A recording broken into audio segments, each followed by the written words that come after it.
দেখো প্রশ্নে বলা রয়েছে 5832 এর লগারিদমের মান 6 হলে নিধানের মান কত? মানেটা কি? মানে এই হচ্ছে লগের মান কত?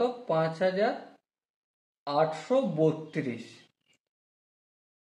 এর বেস কত জানি না, এখানে রেখে দিলাম। এর ভ্যালু হচ্ছে 6। তো এখানটা যে বেস, সেই বেসের ভ্যালুটাই আমাকে জিজ্ঞাসা করা হয়েছে। আমি একটা ছোট কাজ করি, কি এই বেসের ভ্যালুটা আমি এক্স ধরে নিচ্ছি। হ্যাঁ, ঠিক ধরলাম।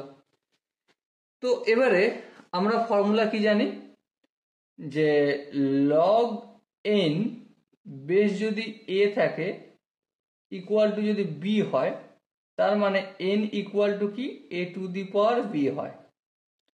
এই ফর্মুলাটা আই হোপ আমরা কম বেশি প্রত্যেকে জানি, তাই না? তার মানে 5832 is equal to x to the power 6 হয়। এরপরের স্টেপ কি, এই 5832 এটাকে আমরা ভাঙবো। চলো ভাঙো। 5832 এটা প্রথমে আমরা 2 দিয়ে ভাঙলে 2916 হবে। ফের আমরা 2 দিয়ে ভাঙবো, ভাঙলে কত হবে? 1458 হবে। ফের কত দিয়ে ভাঙবো? 2 দিয়ে ভাঙবো, কত হবে? 729। আবার কত দিয়ে ভাঙবো? এরপর আমরা 3 দিয়ে ভাঙতে শুরু করি। 3 দিয়ে ভাঙলাম, 3 দুগুণে 6, 243 হবে, তাই না? দেখো 3 3 9, 3 4 12, 3 দুগুণে 6 7। ফের আমরা 3 দিয়ে ভাঙবো। 3 দিয়ে ভাঙলে 81 হবে।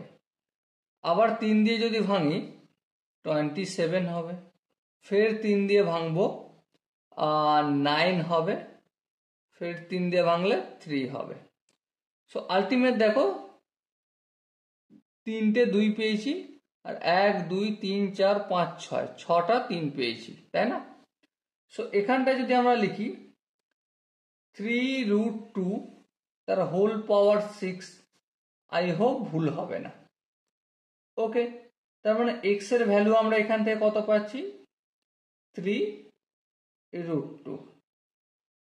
ওকে, আই হোপ এই কোশ্চেনের কনসেপ্টটা প্রত্যেকে বুঝতে পেরেছো। পরের প্রশ্নটা কি বলেছে ফটাফট করে পড়ে নিই।